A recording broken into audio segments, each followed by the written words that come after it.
BESCOM section officer ಲಂಚ ಸ್ವೀಕರಿಸುತ್ತಿದ್ದಾಗಲೇ ಲೋಕಾಯುಕ್ತ ಬಲೆಗೆ ಬಿದ್ದಿದ್ದಾರೆ.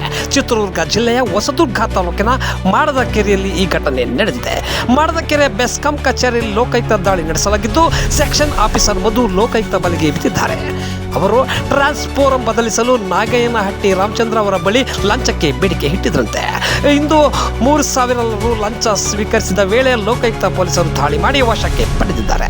ಲೋಕಾಯುಕ್ತ ಡಿವೈಎಸ್ಪಿ ಮೃತ್ಯುಂಜಯ ನೇತೃತ್ವದಲ್ಲಿ ಈ ದಾಳಿ ನಡೆಸಲಾಗಿದೆ.